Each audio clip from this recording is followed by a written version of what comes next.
আসসালামু আলাইকুম, আমি মেরিনা পারভিন। আশা করি সবাই ভালো আছেন। আজকে আমরা মানি চ্যাপ্টারের এটা বিশাল বড় একটা চ্যাপ্টার ছিল। আজকে এটা শেষ ভিডিওটা দেখব এবং অর্থ রিলেটেড যত ওয়ার্ড আমাদের শেষ হয়ে যাবে। এর পরের যে ওয়ার্ডটা সেটা চ্যাপ্টারটা সেটা হচ্ছে ওয়ার, অর্থাৎ যুদ্ধ বিগ্রহ নিয়ে যত ধরনের ওয়ার্ড থাকতে পারে সেগুলো আমরা শিখব। হাজারো ওয়ার্ড শিখব যুদ্ধ রিলেটেড, যুদ্ধ, দ্বন্দ্ব, কলহ রিলেটেড। আর ক্লাস শুরু হওয়ার আগে ছোট করে বলে নিই, আমাদের যে সায়েন্সের কোর্স, সাধারণ বিজ্ঞানের যে লিখিত পরীক্ষার জন্য যে কোর্স বানিয়েছি আমরা, যারা এখনও এনরোল করেননি তারা আমাদের ওয়েবসাইটে ভিজিট করতে পারেন। এখন মাত্র 999 টাকায় একটা স্পেশাল অফার চলছে। এখন যারা এনরোল হবেন তারা 43তম রিটেন এক্সাম পর্যন্ত অ্যাক্সেস পাবেন। এখন থেকে 1.5 বছর 18 মাস হচ্ছে অ্যাক্সেস পাচ্ছেন। সো এটা অনেক বড় একটা অপরচুনিটি। যারা বিসিএস ক্যান্ডিডেট, বিসিএস যাদের ইচ্ছা তাদের জন্য এটি একটি ম্যান্ডেটরি কোর্স। যারা নন সায়েন্স আছেন, আর্টস কমার্সের স্টুডেন্ট, তাদের জন্য এটা অনেক বেশি উপকারী হবে, কারণ সায়েন্সের যে টপিক ধরে ধরে আমরা ভিডিওগুলো বানিয়ে পুরো সিলেবাসটা শেষ করেছি। আর যারা সায়েন্সের স্টুডেন্ট তাদের জন্য অনেক ভালো একটা কোর্স এটা, কারণ হচ্ছে অর্গানাইজড ওয়েতে আপনারা সায়েন্সের সিলেবাসটা শেষ পাচ্ছেন এবং কোনো বই লাগছে না, পিডিএফ থাকছে প্রত্যেকটি ক্লাসের নিচে, আর গোছানো থাকছে, আপনারা অনেকবার রিভাইজ করতে পারবেন। যেহেতু অনলাইন বেসড আমাদের প্ল্যাটফর্ম, সো যে কোনো মুহূর্তে এটা রিভাইসের জন্য খুব ভালো একটি ব্যবস্থা। ঠিক আছে, আমরা আর দেরি না করে আমরা ক্লাসে ফিরে যাই।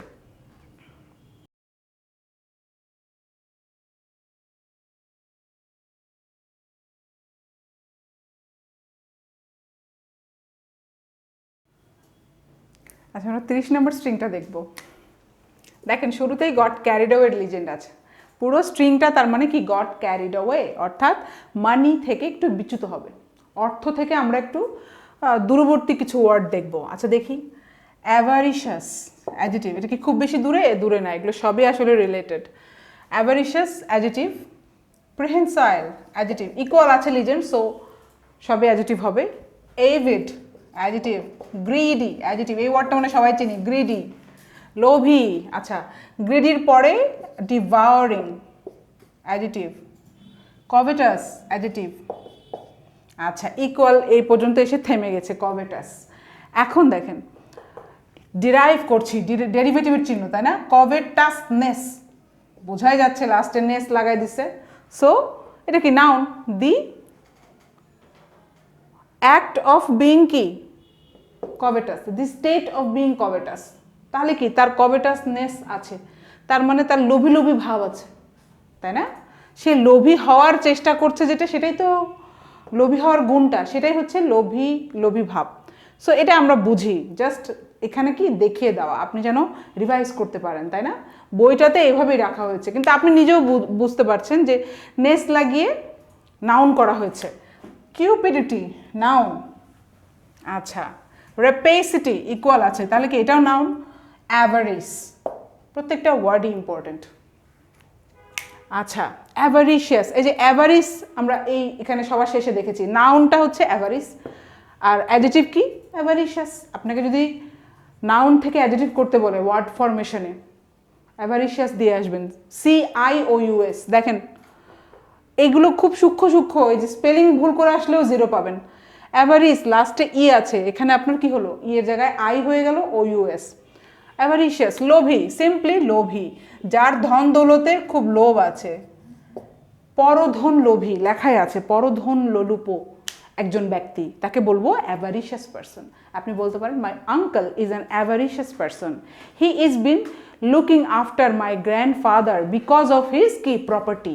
সে আমার দাদার খুব দেখভাল করে, কারণ সে এখন অসুস্থ, মরে যাবে, খুব দ্রুত চিন্তা করে উনি কি করেছেন যে সব সয় সম্পত্তি লিখে নেবেন। অ্যাভারিশিয়াস, লোভী মানুষকেও চেনা যায়, আসলে খুব সহজ সরল মানুষকেও বোঝা যায় যে হ্যাঁ ওনার লোভ নাই, চালচলন, ব্যবহার, কথাবার্তায় কিন্তু লোভী মানুষকেও বোঝা যায়। সিচুয়েশনাল অবশ্য, সবসময় তো আর বোঝা যাবে না।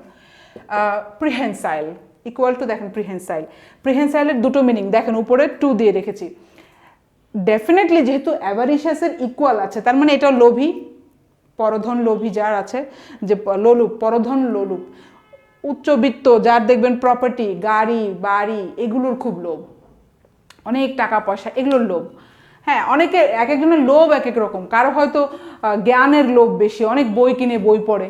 কারো হয়তো এই যে এই ধরনের লোভী, টাকার লোভীকে আমরা কি বলবো, প্রিহেনসাইল পারসন। বাট এটার আরেকটা মিনিং আছে, দেখেন নাম্বার 2 দেওয়া আছে, অর্থাৎ বানরের মতো, বানরের পা বা আমাদের যে হাত পা, এগুলো কি বলেন তো, ধরতে পারে। অর্থাৎ আমরা কি গ্রাস্প করতে পারি। আমাদের বৈশিষ্ট্য কি, আমরা এভাবে ধরতে পারি।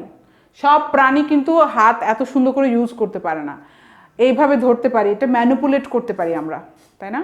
আমাদের, আপনি কি জানেন, হিউম্যান কাইন্ড, মানুষের এত উন্নতির পিছনে হচ্ছে এই নিখুঁতভাবে হাত ম্যানিপুলেট করতে পারার যে কোয়ালিটি, এটার জন্য আমরা এত দূর এসেছি। অন্যান্য প্রাণীদের থেকে আমরা এই জন্য এত উৎকৃষ্ট মানের, কারণ আমরা অনেক নিখুঁতভাবে হাত ইউজ করতে পারি এবং অনেক সূক্ষ্ম সূক্ষ্ম কাজ করতে পারি, সেলাই করতে পারি, কাপড় বানাতে পারি, লিখতে পারি। কোন প্রাণী লিখতে পারে কলম ধরে?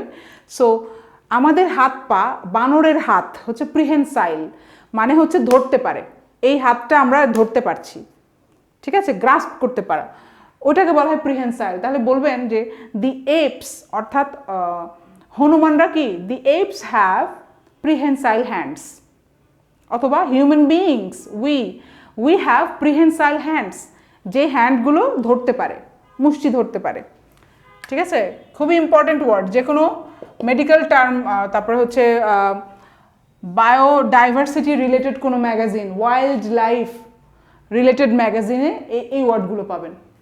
আচ্ছা, এভিড রিডার দিয়ে মনে রাখবেন, খুবই আগ্রহী। এটা কিন্তু দেখেন লোভী বোঝাচ্ছে না, কিন্তু খুবই আগ্রহ আছে, উদ্বেল হয়ে আছে, একই ক্যাটাগরিতে ফেলে দিয়েছে, হ্যাঁ, সিনোনিম, কিন্তু এটা কিন্তু টাকার লোভী না। এভিড, খুবই কিন, আমরা কিন বলি না, KEEN, কিন মানে অনেক আগ্রহী, একবারে মানে ভলান্টারিলি যে কাজ করে। ধরেন আমি ভলান্টারিলি কোনো কাজ করলে কি, আমি আগ্রহী, কোনো টাকা পয়সা ছাড়া কোনো কাজ করলে আপনি কি, সেটা অনেক আগ্রহী। You are very avid reader, অনেক আগ্রহী একজন পাঠক।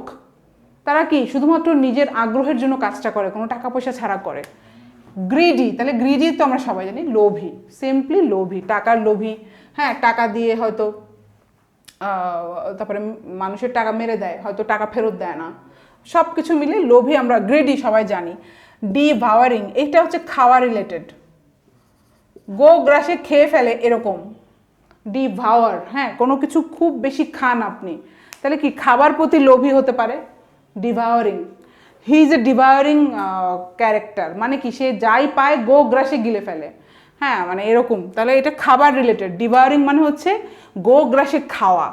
হ্যাঁ, কভেটাসনেস, এটাও তাই। এটা হচ্ছে যে খারাপ একটা কনোটেশন আছে, সে হচ্ছে অন্যের বৃত্তের উপরে লোভী, অন্যের অর্থবিত্ত, হ্যাঁ, এগুলোর প্রতি লোভ, নিজে অর্জন করবে তা না, অন্যের অর্থবিত্ত এগুলোর প্রতি পরধন লোভ, অন্যেরটা খেয়ে ফেলবে, মানে অন্যের প্রপার্টি সে হয়তো নিজের নামে লিখে নেবে, ঠিক আছে, যে কোনো কিছু করতে পারে, অর্থবিত্ত পাওয়ার জন্য যে কোনো কিছু করতে পারে। তাহলে কি বলবো, কভেটাস পারসন। মাই আঙ্কেল, ওই যে বললাম, একই উদাহরণ হবে, মাই uncle is a covetous person. He does all the things because of the property. সে আমার দাদার দেখভাল করে কারণ সে প্রপার্টি, তার চোখ, প্রপার্টি সে নিবেই, সব তার নামে লিখে নিবে, কভেটাস। কিউপিডিটি মনে হচ্ছে যে লাভ রিলেটেড, বাট এটা আসলে ধন সম্পত্তির লোকটাকে বোঝাচ্ছে। আমরা জানি যে কিউপিড, তাই না, কিউপিড একটা ক্যারেক্টার আছে, যে হচ্ছে ভালোবাসার হচ্ছে মেসেঞ্জার। দেখবেন একটা ডানা দেওয়া থাকে, দুটো ডানা আছে, একটা পরীর মতো ছোট বাচ্চাকে দেখায়। কিউপিড মানে লাভ, প্রেমের হচ্ছে এই দেবতা গ্রিক মিথোলজি অনুসারে। কিন্তু কিউপিডিটি কিন্তু আবার এই যে এই স্ট্রিংয়ে ফেলেছে, বিকজ এটা হচ্ছে আপনার ধন সম্পত্তির লোভকে বলা হবে কিউপিডিটি, ঠিক আছে। খুবই উইয়ার্ড আর কি, ইংলিশের নিয়মের থেকে কি বত্যয় বেশি, বলেছি না যে রুলসের থেকে এক্সেপশন বেশি ইংলিশে। আচ্ছা, কিউপিডিটির ইকুয়াল টু দেখেন রেপেসিটি, এটাও নাউন, রেপেসিটিও লোভ।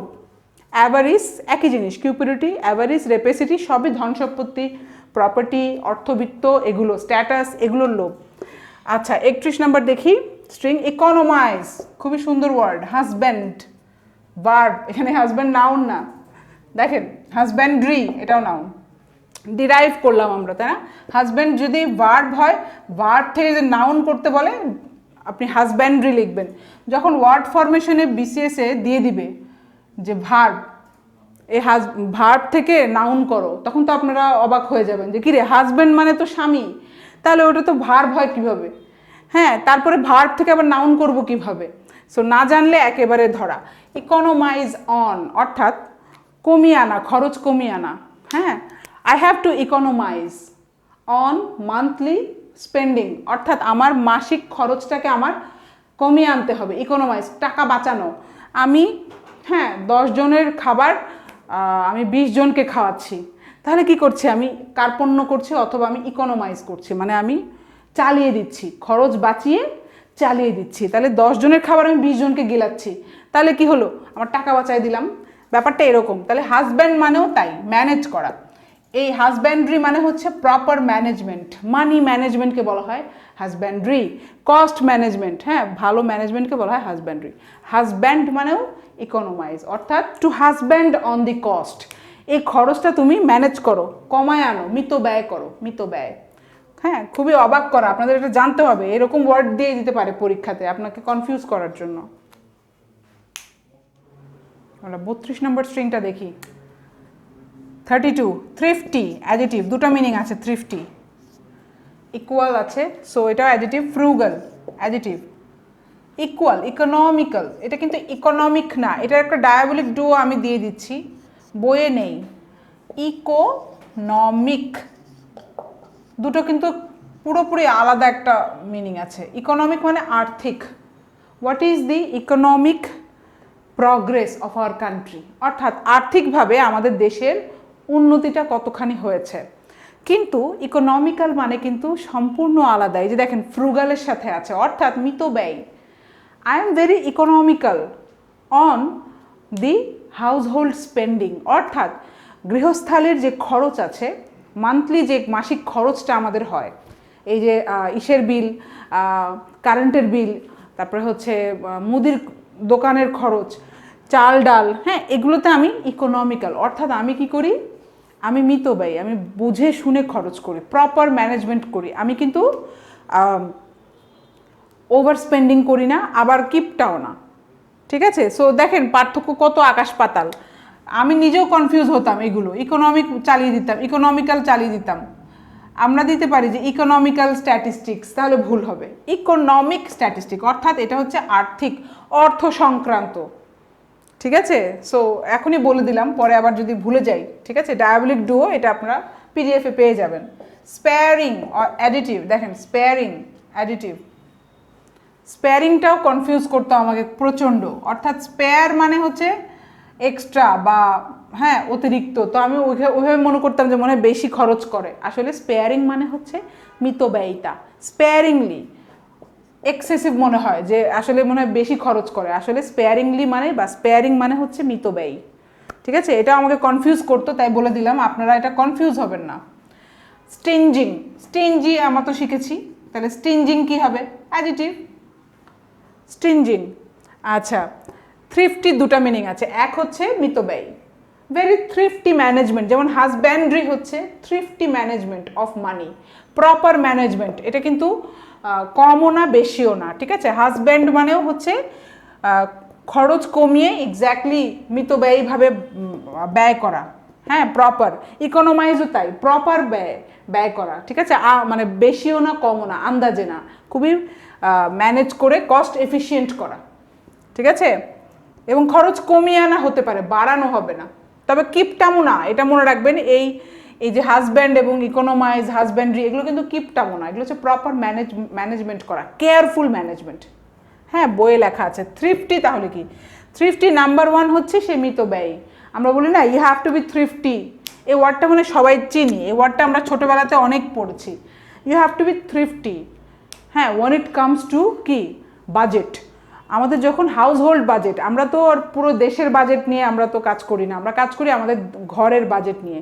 অথবা আপনি স্টুডেন্ট হলে আপনাকে মান্থলি একটা খরচ দেয় বাবা মা, সেটারও একটা বাজেটিং লাগে। আমি ম্যানেজ করতে পারতাম না, সো আমি এটা জানি। কিন্তু আমারই বান্ধবী, আমারই রুমমেট খুব ভালো ম্যানেজ করতে পারে। বাবা মা হয়তো 7,000 টাকা পাঠায়, সে আরও বাঁচিয়ে 1,000 টাকা তার সেভিং হতো, বাট আমার 7,000 টাকা পাঠালে উল্টো আমার আরও 2,000 টাকা ধার করা লাগতো। তাহলে কি আমার বান্ধবীটা হচ্ছে থ্রিফটি, সে কিন্তু ঠিক করেছে, সে সেভিংস থাকা উচিত আমাদের, তাই না? সে ম্যানেজ করেছে, ম্যানেজ করে মিতব্যয়ীভাবে ম্যানেজ করে সে আরও টাকা বাঁচিয়েছে। তো এটা হচ্ছে প্রপার ম্যানেজমেন্ট, থ্রিফটি। হ্যাঁ, সবসময় কিন্তু সেভিংস থাকাটা আইডিয়াল, এটা কিন্তু মনে করবো না সে কিপটামো করেছে। সেভিং করা মানে কিন্তু কিপটামো না। সো থ্রিফটি আমরা সবাই জানি। একটা গেল। দ্বিতীয় মিনিং হচ্ছে সাকসেসফুল বা থ্রাইভিং, অর্থাৎ আপনি মানে একদম আপনার তুঙ্গে আছেন। হ্যাঁ, তাহলে আপনাকে বলা হবে he is living a very thrifty life, অর্থাৎ সাকসেসফুল লাইফ। তারপরে হচ্ছে সমৃদ্ধ, সব দিক দিয়ে সমৃদ্ধ একটা লাইফ হলো থ্রিফটি বলা হবে। এই মিনিংটা কিন্তু অত প্রচলন নাই, এই জন্য আমিও অত খেয়াল করিনি। এই বইটা থেকে অনেক কিছু শেখা যায়। এই মিনিংগুলো প্রচলন নাই, কিন্তু পরীক্ষাতে আসলে তো আপনাকে কঠিনই দিবে, যেটা সবাই জানে সেটা নিশ্চয়ই দিবে না। ঠিক আছে, ফ্রুগাল, তাহলে এই ওয়ার্ডটা আমরা সবাই জানি। ফ্রুগাল মিতব্যয়ী, সিম্পলি মিতব্যয়ী। ইকোনমিক্যাল, এই যে আসলো, আমি বললাম না মিতব্যয়ী। ইকোনমিক্যাল হচ্ছে মিতব্যয়ী, অর্থের সাথে কিন্তু রিলেটেড না। এটা হচ্ছে হ্যাঁ কিভাবে আপনি খরচ করছেন, ঠিক আছে, কিন্তু এই ইকোনমিক হচ্ছে আর্থিক, অর্থনৈতিক অবস্থা। ইকোনমিক্যাল, ইকোনমিক্যাল হচ্ছে মিতব্যয়। আর আর্থিক বা অর্থনৈতিক যদি কিছু বোঝাতে যান তাহলে আপনার বলতে হবে ইকোনমিক, অথবা ইকোনমিক্স বলি না, ওটা কিন্তু অর্থনীতি। অর্থনৈতিক কোনো ব্যবস্থা হলে what is the economic state of our country, তাই না? তখন আপনি ইকোনমিক ইউজ করবেন, অর্থনৈতিক অবস্থা কি আমাদের দেশের। বাট যদি মিতব্যয়িতা বোঝায় ইকোনমিক্যাল, এটা খুবই কমন মিস্টেক, ইকোনমিক্যাল বলে দিই আমরা। স্পেয়ারিং তো বললাম মিতব্যয়ী, এটা আমার মনে হতো যে এক্সট্রাভ্যাগেন্ট, খরুচে, তা না।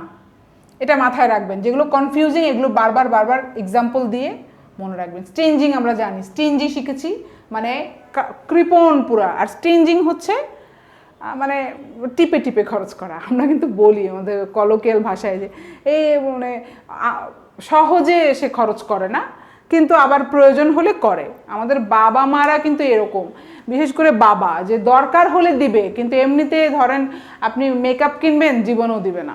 যদি আপনি বলেন যে গল্পের বই কিনবেন, জীবনও দিবে না, কিন্তু প্রয়োজন হলে স্কুলের ফিস দিবে, তারপরে আপনার জামা কাপড়ের টাকা দিবে। তাহলে কি বলবেন? স্টিঞ্জিং, মিতব্যয়ী। ঠিক আছে, আচ্ছা পরের স্ট্রিংটা দেখি, 33 নম্বর।